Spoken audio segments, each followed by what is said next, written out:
RPP के अध्यक्ष Rajendra LinkedIn ने स्पीकर देवराज घिमिरे पर संसदीय परंपरा के विपरीत प्रतिनिधि सभा की बैठक समय से पहले बुलाने का आरोप लगाया है। सोमवार को बहिष्कार के बाद संसद परिसर में मीडिया कर्मियों से बात करते हुए स्पीकर लिंगडेन ने कहा कि बैठक संसदीय मर्यादा और परंपरा का उल्लंघन करते हुए आयोजित की जा रही है। यात्रा वीजा मुद्दे पर गृह मंत्री रमेश लेखक के इस्तीफे की आरपीपी और राष्ट्रीय स्वयंसेवक संघ आरएसएस की मांग में कोई बदलाव नहीं हुआ है।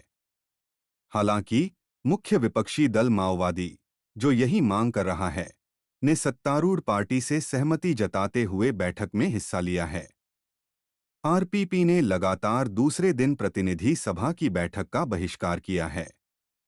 अध्यक्ष ने बजट संबंधी चर्चाओं में भाग लेने के लिए अनुकूल माहौल नहीं बनाया है। जब कोई सांसद खड़ा होकर अपनी असहमति व्यक्त करता है, तो संसद की कार्यवाही बाधित मानी जाती है। उन्होंने कहा, अब जब दो महत्वपूर्ण दल यात्रा वीजा मुद्दे पर अलग-अलग विचार रख रहे हैं, तो बातचीत और संवाद के माध्यम से समाधान खोजने के बजाय अध्यक्ष संसद को जबरन अराजक तरीके से आगे बढ़ा रहे हैं। उन्होंने बताया कि जिन दिनों वह बैठक में भाग नहीं लेंगे, उन दिनों का भत्ता नहीं दिया जाएगा। उन्होंने कहा, हमने बैठक का बहिष्कार किया क्योंकि हमें लगा कि इसमें भाग लेना अनुचित होगा, क्योंकि ये संसदीय मर्यादा के विरुद्ध है।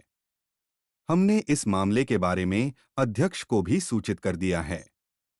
जब उनसे पूछा गया कि क्या संसद के बहिष्कार के दौरान उन्हें बजट चर्चा में भाग लेने की अनुमति नहीं दी गई, तो उन्होंने कहा, बजट चर्चा भी एक साधन मात्र है, नहीं इसमें संशोधन हो सकता है। यह एक ऐसा बजट है जो एक ही नेता की जेब से आता है। हालांकि अगर अध्यक्ष ने सहज माहौल बनाया होता तो हम चर्चा में भाग लेते। इसी तरह चेयरमैन लिंगडेन ने भी सरकार पर लोकतंत्र और गणतंत्र के नाम पर अधिनायकवाद और लूटपाट करने का आरोप लगाया। उन्होंने कहा कि हालांकि इस मुद्दे पर आरएसवीपी और आरपीपी एक ही पक्ष में हैं, लेकिन विपक्ष की प्रकृति अलग है। उन्होंने कहा, फिलहाल इस मुद्दे पर राष्ट्रीय स्वयंसेवक संघ आरएसएस और हम एकमत हैं। यदि आवश्यक हुआ तो हम आगे भी चर्चा करेंगे।